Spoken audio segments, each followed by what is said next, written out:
Welcome to Talking Crue, an official Motley Crue podcast.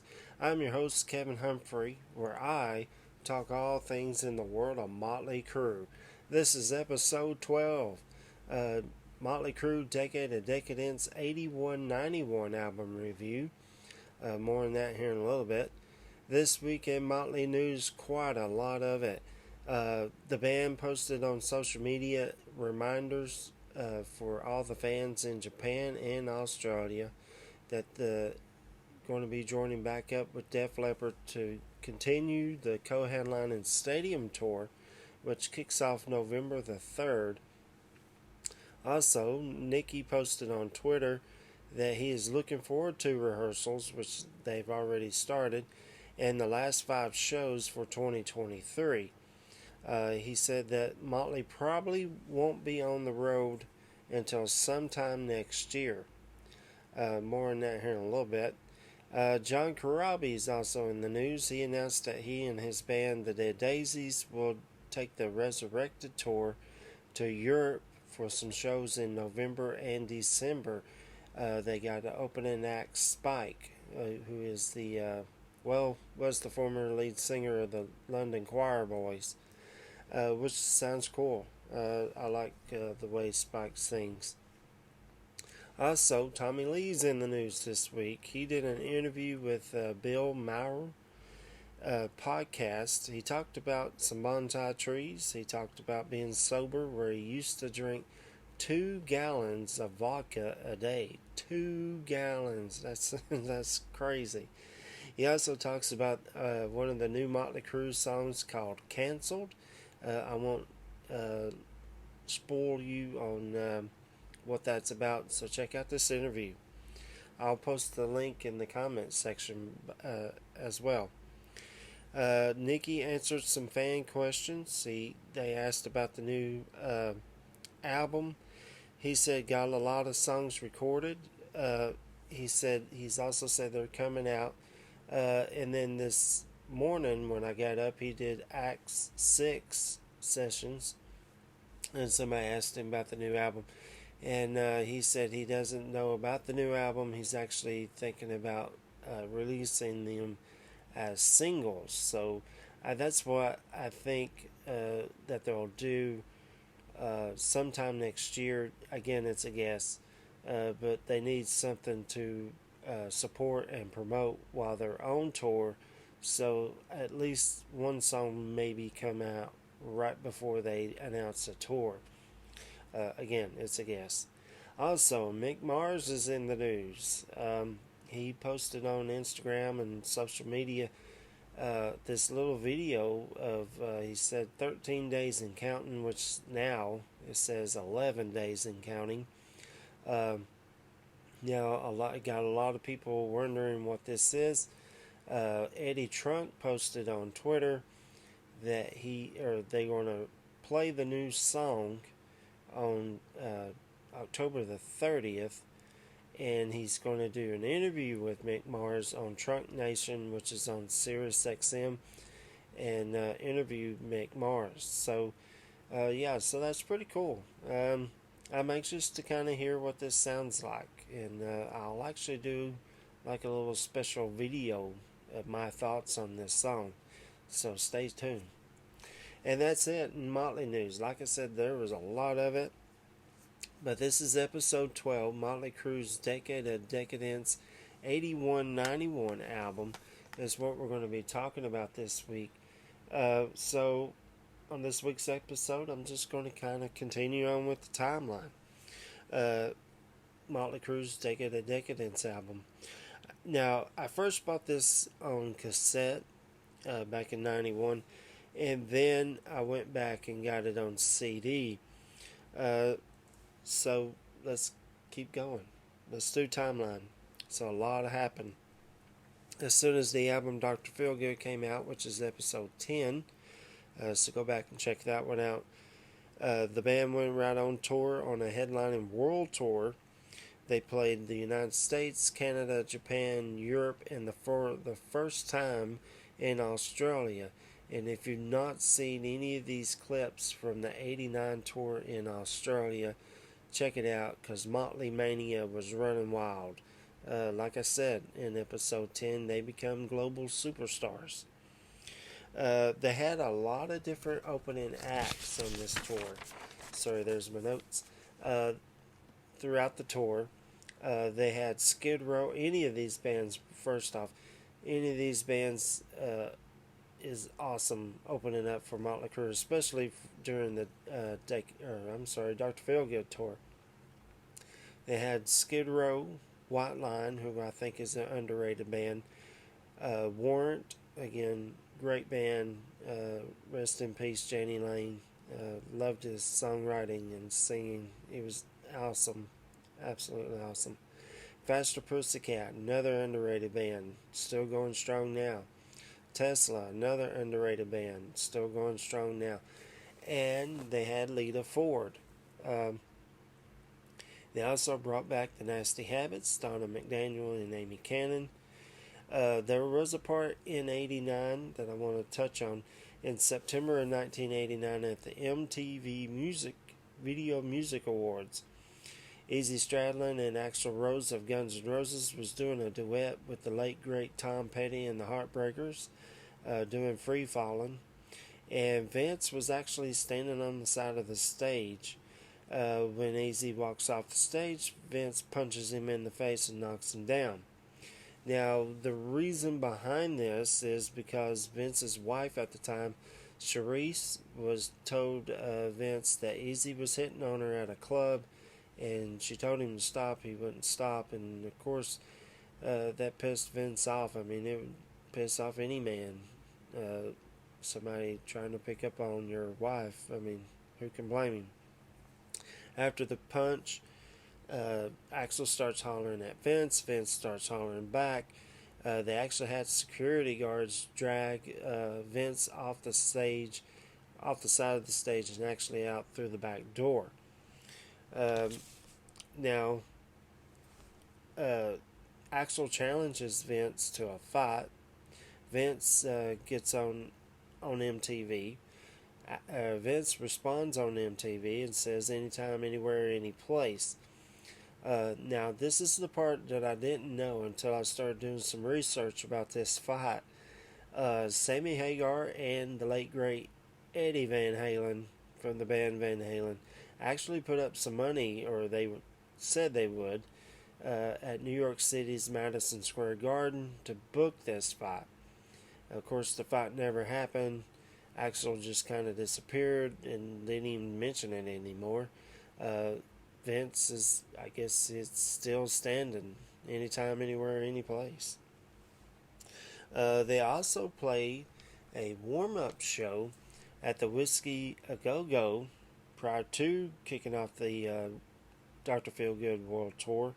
They used the name Foreskins. Now, Foreskins was spelled F-O-R-E Skins. They also filmed the music video Kickstart My Heart there. Vince actually stars in a movie. He guest star. That's the best way to put it.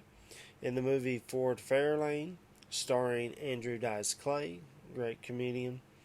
Vince plays a rock star, and he actually lip syncs to a song that's actually on this album. It is a Motley Crue song, and I won't ruin what happens in the movie. You have to see it. Ford Fairlane, if you've never seen it. At the show in 1990, at the New Haven, Connecticut show, as Tommy comes down from his drum solo, he uses a bungee cord. Now, if you don't know what I'm talking about, Tommy Lee always changed the drum solo. On the Theater of Pain, it kind of tilted that to a 90-degree angle. On the Girls, Girls, Girls, it kind of came out to the front of the stage, and it would rotate 360, or it would rotate from left to right. On the Dr. Feelgood tour, he had a different drum kit that was actually up in the air, and he would fly it playing a rock medley all the way to the back of the arena and all the way back. Now, how he got down was using this little bungee cord that had a brake on it. So the brake doesn't work as he's coming down, and he hits the concrete floor on the back of his head. Tommy, being a trooper, he jumps right back up. He wants to continue the show. Mick, Vince, and Nikki were like, "No, dude, you got to go to the hospital. You just cracked your head on the concrete floor." So yeah, crazy stuff during the Feel Good tour. Also during this time, Nikki marries Playboy playmate Brandy Brent. Mick marries Nasty Habits Amy Cannon. And when the tour ends, they had played in front of 2 million people in 14 different countries. They also released the Dr. Feelgood home video, which was last week's episode in case you missed that.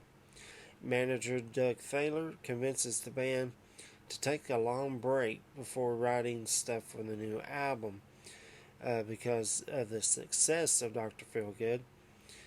And the band takes a little bit of time to record 3 new songs on Decade of Decadence. Plus, I kind of agree with that. I mean, Dr. Feelgood sold 6 million albums.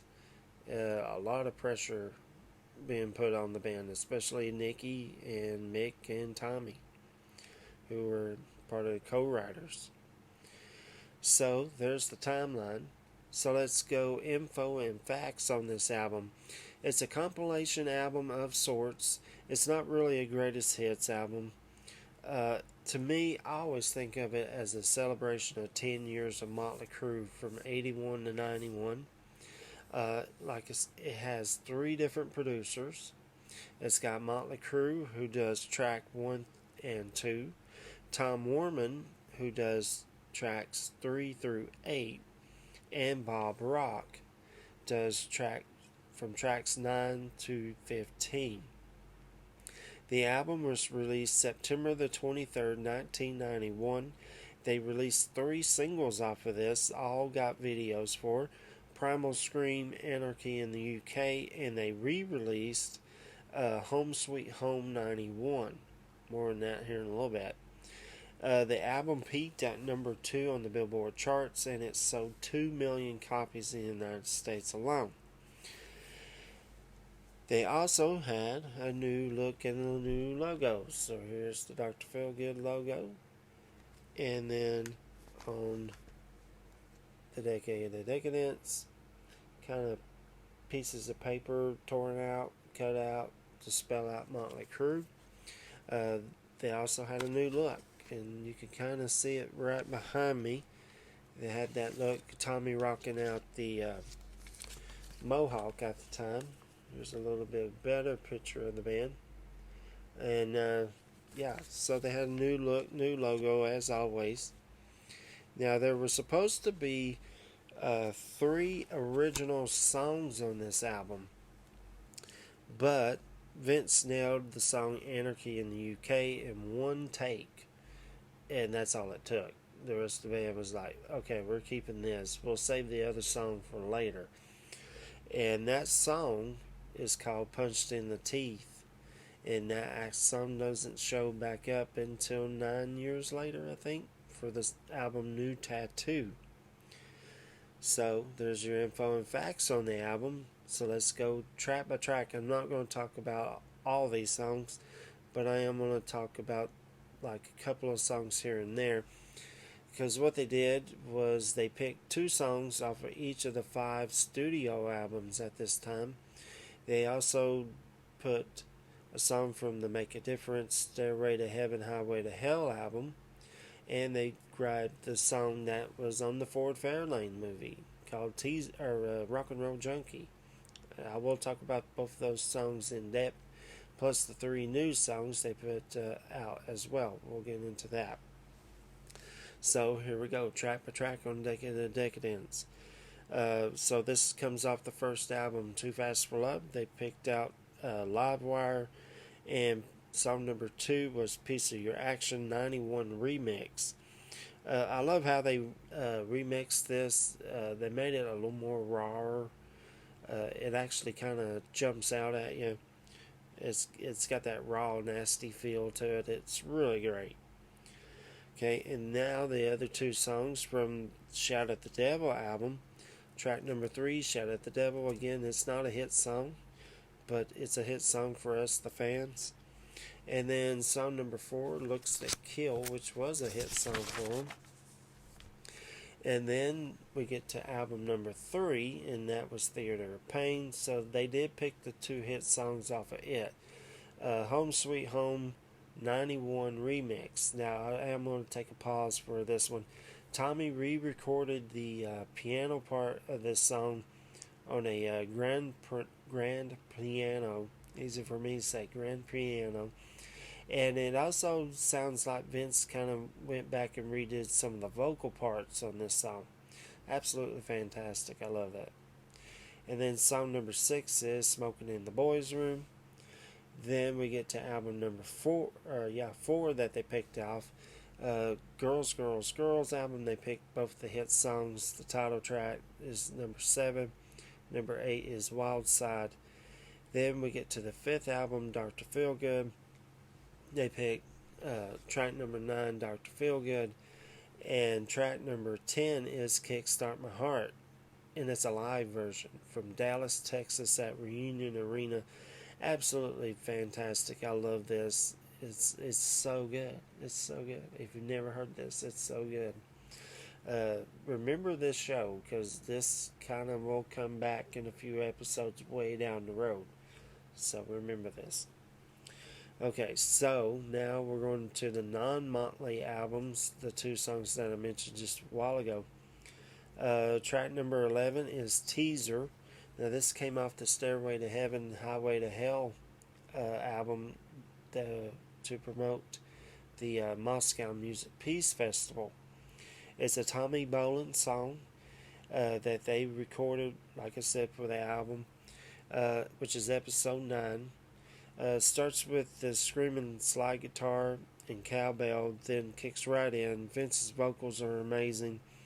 Great lyrics, catchy chorus. This song is awesome. In the middle of the song, it goes into this like pocket with Nicky playing on the bass and Tommy on a hi-hat and some screaming guitar by Mick. Then it's just absolutely fantastic guitar solo by Mick as the song slowly builds up. Again, fantastic song. It's so good. Check this one out if you've never heard their version of Teaser. Then we go to track number 12, and that is Rock and Roll Junkie. This song is from the soundtrack from the movie Fort Fairlane. And this is what Vince and his make-believe band play in the movie. Starts with this badass bass playing by Nicky. Then Mick and Tommy slowly kind of come in, and then it just kicks right in. It just takes off from there. Absolutely fantastic lyrics and chorus. Fantastic. It's just a fantastic rock song. I love it. There's a part in the middle of the song where you hear Nicky almost kind of sing. Well, not even almost. You can hear him sing on this track. It's absolutely great. Fantastic guitar solo by Mick. Then towards the end, Vince says, "One more time, give me a fix, baby." And then it just comes right back into the chorus. It's an absolutely fantastic song. It's so good. It's so freaking good. So now we're going to go to the 3 new tracks that was on this album. Song number 13 is Primal Scream. Starts with Nicky pounding on a bass and Tommy on a drum beat. Great drum beat. Heavy guitar riff by Mick comes in. Vince starts singing absolutely fantastic lyrics, catchy chorus. This song's just plain old rocks. It's just a great song. It's so freaking good. It's got this great rock and groove in it. Then this fantastic slide guitar solo by Mick, absolutely amazing. Then it kind of slows down to this part where Vince says you gotta be willing to crash and burn. And then Tommy, it kind of stops or pauses for a second. And then Tommy comes in with this blast you out of the park drum fill. It's absolutely unbelievable. Then it comes back to the chorus, and it's absolutely fantastic song. Song number 14 is Angela. Angela is sort of a ballad, sort of, kind of, almost. It's not like You're All I Need. Um, it's actually about Nikki's then wife, Brandy Brent. It's actually her middle name. This song kicks right in. It's kind of a mid-tempo rock song. It's got this great groove in it. I love it. The lyrics are very tongue-in-cheek, if you catch my drift, which are fantastic. The catchy chorus, now that's the part where it's almost a ballad.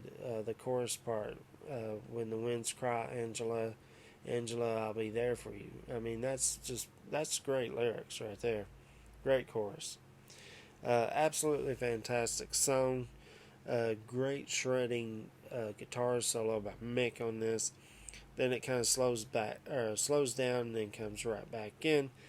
It's so freaking good, Angela. If you've never heard it, check it out. And the last song on the album, song number 15, is Anarchy in the UK, which is a Sex Pistols song. When they released this, the singer from the Sex Pistols, Johnny Rotten, actually called Vince up and said, "You freaking nailed it, dude. This is awesome." And yeah, like I said, Vince did this in one take. The song starts with Tommy counting the song in on drumsticks, and then the band comes in and Vince says, "Right," and then the song just blasts off. It's a fun punk rock song with some attitude, snot, and snarl. The lyrics are freaking awesome. Catchy chorus. Fantastic guitar solo by Mick. This song's so freaking good. I remember when they played this on the Better Alive Than Dead Carnival of Sins tour, hearing them play this and at both of those shows, and I was just ecstatic. I could not believe they played this. It was so great. This song is absolutely great. I love it. And then towards the end of the song, there's kind of like a crashing and kind of fades out. It's fantastic. And that's the album. Rate this 1 out of 10. I'm going to rate it a 10. It's a 10 out of 10. I still listen to this album a lot. Least favorite song, there's none. Favorite song, all of them. So, homework this week. You rate this album 1 out of 10, 1 being the worst, 10 being the best. What's your favorite song or songs? What's your least favorite song or songs? And do you have this? This is actually out of print. So it's kind of like a collector's item. Yeah, like I said, I got 2 different versions. I love to get the vinyl, but I'm sure that's probably really hard to find. So that's your 3 homework questions. Well, 4, actually. And that's it for this week's episode. I want to thank everybody who viewed all these episodes. I want to thank everybody who liked, subscribed, give me a thumbs up. Okay, let's keep this ball rolling. I ain't even gotten started yet. I ain't even got warmed up. We still got a lot to talk about. Next week's episode is episode 13. I'm actually going to take a little time off the timeline. See how I did that? Time off the timeline. I'm actually going to do something a little bit different. I'm going to put together a make-believe playlist of Halloween songs, and not really Halloween songs. I'm talking about, like, there will be some Motley Crue songs, of course. Shout at the Devil is one. Or Mr. Crowley by Ozzy, or you get the picture. That's what I'm going to do next week. And if you got a suggestion, write me a comment down below. Who should be on this list? So that's next week's episode, since we're getting close to Halloween. Again, I thank everybody out there. If you know anybody that is a Motley Crue fan, likes to talk about Motley Crue, hear about Motley Crue, send them this way.